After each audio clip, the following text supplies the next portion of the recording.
मी प्राध्यापक हाके डी राज्यशास्त्र विभाग कर्मवीर भाऊराव पाटील महाविद्यालय पंढरपूर BA भाग 3 सेमिस्टर 5 मधील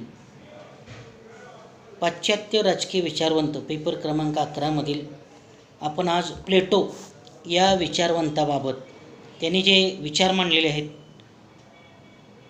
प्राचीन ग्रीक विचारवंत म्हणून त्यांना ओळखले जाते. प्लेटोचा राज्यशास्त्राचा पहिला विचारवंत म्हणून उल्लेख केला जातो. राज्यशास्त्राचा जनक म्हणून त्यांना मान मिळाला नसला तरी त्यांचे शिष्य अरिस्टॉटल यांना राज्यशास्त्राचे जनक म्हणून ओळखले जाते. आज आपण प्लेटोचे शिक्षण व्यवस्थाबाबतचे विचार, तत्कालीन ग्रीक नगरराज्यात असलेली शिक्षण व्यवस्था, त्यातील आढळून आलेले दोष आणि ते दोष दूर करण्यासाठी त्यांनी सुचवलेल्या उपाययोजना आणि वयोमानानुसार वेगवेगळ्या टप्प्यात वेगवेगळ्या पद्धतीचं कशा पद्धतीचं शिक्षण असावं याबाबत त्यांनी सविस्तर विचार मांडलेले आहेत. त्यामध्ये प्लेटोने आपले शिक्षणाबाबत विचार मांडत असताना ग्रंथ आहे त्यांचा तो द रिपब्लिक या ग्रंथामध्ये आपण शिक्षणाबाबतचे विचार मांडलेले आहेत. प्लेटोने आपले शिक्षणविषयक विचार मांडत असताना शिक्षणाबाबत त्यांनी काही वैशिष्ट्ये सांगितलेली आहेत. शिक्षणाचा मुख्य काही उद्देश सांगितलेला आहे.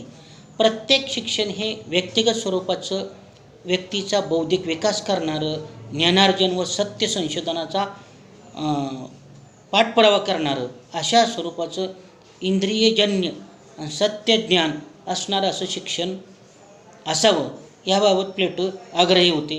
व्यक्तीच्या सुप्त गुणांचा विकास करण्याचा उद्देश शिक्षणामध्ये असावा.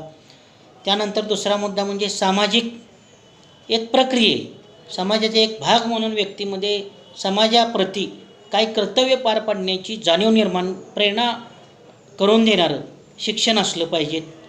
थोडक्यात शिक्षण निरनिराळ्या वर्गात राजकीय जागृती निर्माण करणारं असं शिक्षण असणं अपेक्षित आहे.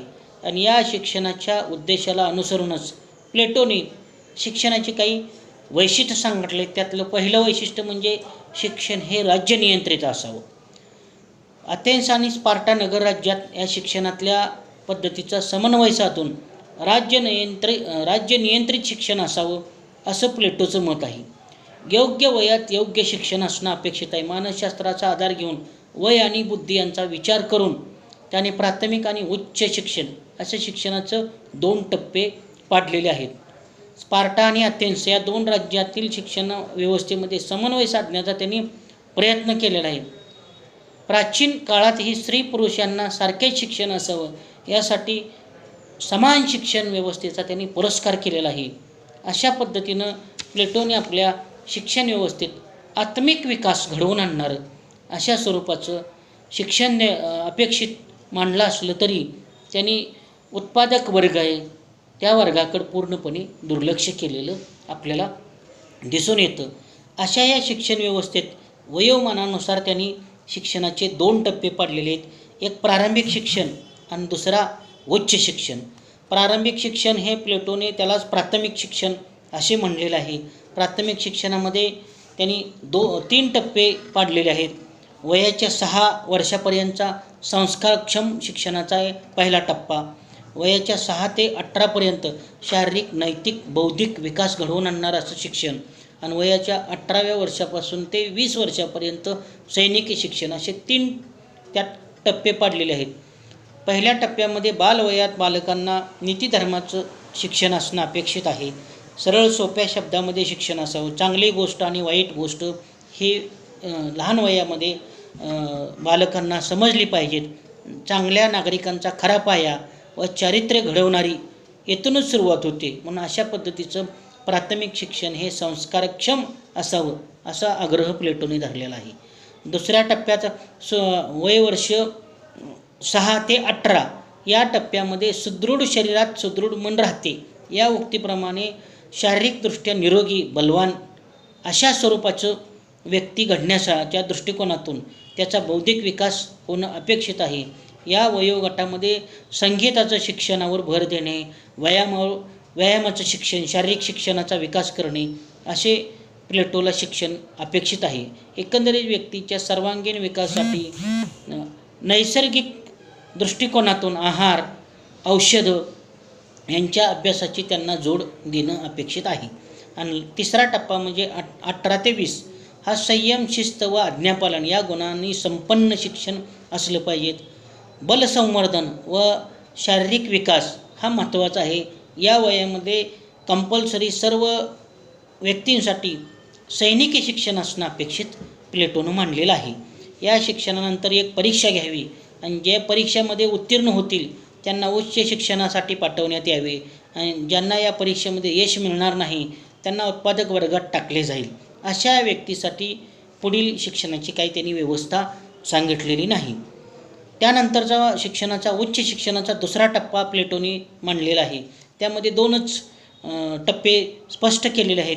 त्यातला वय वर्षे 20 ते 30 हा बौद्धिक आणि सैनिकी शिक्षण आणि वयाच्या 30 ते 35पर्यंत मनन, चिंतन व तत्त्वज्ञान या विषयामध्ये अभ्यास करण्यासाठी 30 ते 35 हे 2 टप्पे सांगितलेत.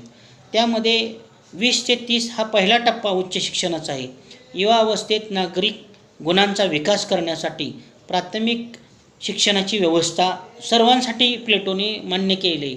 उच्च शिक्षण प्रौढावस्थेतील शिक्षण आहे असे प्लेटोने मांडलेले आहे आणि त्यानुसार तर्कशास्त्र, विज्ञानाचे शिक्षण, सैनिकी शिक्षण या वयामध्ये दिले गेलं पाहिजेत अशी प्लेटोने भूमिका मांडलेली आहे. या दृष्टिकोनातून अभ्यासक्रमामध्ये हे शिक्षण झाल्यानंतर एक परीक्षा घ्यावी आणि ज्या ह्या परीक्षेमध्ये विशेष गुणवत्ता प्राप्त करतील त्यांना पुढील शिक्षणाची व्यवस्था केली जावी आणि परीक्षेमध्ये यश संपादन न करू शकणारे त्या वर्गांना सैनिकी शिक्षणामध्ये किंवा सैन्यामध्ये वर्ग करावे, भरती करण्यात यावी असे प्लेटोने उपाय सांगितलेला आहे. आणि लास्टचा टप्पा आहे वय वर्ष 30 ते 35मध्ये हा शिक्षणाचा अत्युच्च टप्पा मानला जातो. प्रौढावस्थेतील केवळ 5 वर्षाचा हा शिक्षणाचा कालावधी आहे. गणितशास्त्र व तत्त्वज्ञानाचे प्रशिक्षण दिले जाईल. प्लेटोचा विशेष भर हा सर्वोच्च ज्ञानप्राप्ती म्हणजे तत्त्वज्ञ राजाच हा चांगल्या पद्धतीचं राज्यकारभार करू शकतो म्हणून तत्त्वज्ञ राजा बनवण्याच्या उद्देशानं त्यांनी हे शिक्षणाचं टप्पं मांडलेलं आपल्याला दिसून येतात. या दीर्घकालीन जरी शिक्षण असलं तर आज आपण ज्या शिक्षणाच्या व्यवस्था पाहतोय त्याचा विचार करता प्लेटोने या शिक्षण व्यवस्थेमध्ये प्राचीन काळातही चांगल्या पद्धतीचं बदल सुचवलेलं आपल्याला दिसून येतात. प्लेटोच्या शिक्षण व्यवस्थेमध्ये काही महत्त्वाचे आपल्याला गुण सांगता येतील. त्यातलं उत्तम शासक निर्माण करण्याच्या दृष्टिकोनातून शिक्षण आवश्यक प्लेटोनं मांडलेलं आहे. चांगल्या पद्धतीचा सुशिक्षित शासक असेल तरच जनतेच्या समस्या समजावून घेऊ शकतो आणि तो सोडवू शकतो. म्हणून शासनकर्त्यांना शैक्षणिक पात्रता आज आपल्याला माहीत आहे की नाही, परंतु असणं अपेक्षित आहे असं प्लेटोचं मत आहे की शासनकर्ता जर सुशिक्षित असेल तर अधिक चांगल्या पद्धतीनं राज्यकारभार करू शकतो. आज ती अट नाही ही दुर्दैवाची गोष्ट आहे. आज ही प्लेटोच्या विचाराची उपयुक्तता यातून आपल्याला दिसून येतं. दुसरा त्यातला प्लेटोच्या शिक्षण पद्धतीचा गुण म्हणजे स्त्री पुरुषांना सारखंच शिक्षण आहे.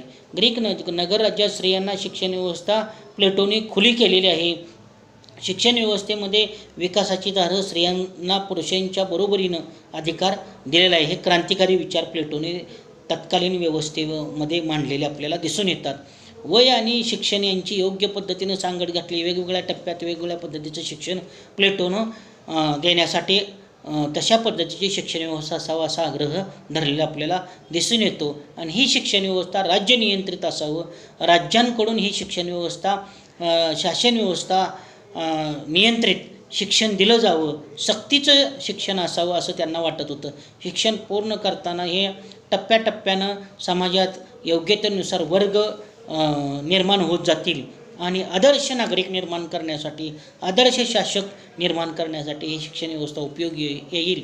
आणि अशा या शिक्षण व्यवस्थेत संगीत व शास्त्र यांचाही समन्वय प्लेटोने साधण्याचा प्रयत्न केला आहे. थोडक्यात शारीरिक शिक्षण, व्यायाम, भोजन, अशा बौद्धिक शिक्षण, गणित, खगोलशास्त्र, ज्योतिषशास्त्र, तर्कशास्त्र, संगीतशास्त्र, काव्य अशा सर्व गोष्टींचा प्लेटोने आपल्या शिक्षण व्यवस्थेमध्ये समाविष्ट करून आदर्श आणि परिपूर्ण नागरिक घडवण्याचा प्रयत्न केलेला आपल्याला दिसून येतो. काही प्रमाणात या शिक्षण व्यवस्थेत दोष म्हणजे उत्पादक वर्गाकडे त्यांनी दुर्लक्ष केलेलं आहे. गणित व तत्त्वज्ञानावर त्यांनी अधिक भर दिलेला आहे. जीवनभर शिक्षण पद्धती ही अनुत्साहकारक म्हणजे असं निरुत्साही स्वरूपाची असलेली आपल्याला वाटत असली तरी आदर्श शासक आदर्श नागरिक घडवण्याच्या दृष्टिकोनातून त्यांनी सांगितलेले उपाय आहेत ते अत्यंत उपयुक्त आणि चांगले आहेत. आज ही शिक्षणाच्या माध्यमातून शिक्षणाचा हेतू लक्षात घेता शिक्षण पद्धती व नगरराज्य व्यवस्था विचार करता प्लेटोची शिक्षण व्यवस्था ही सर्वसामान्यांना समाविष्ट करून घेणारी, त्यांची बुद्धी चातुर्य तत्त्वज्ञान यांचा मेळ साधणारी अशा पद्धतीची शिक्षण व्यवस्था, सर्वसमावेशक शिक्षण व्यवस्था आज ही उपयुक्त आहे.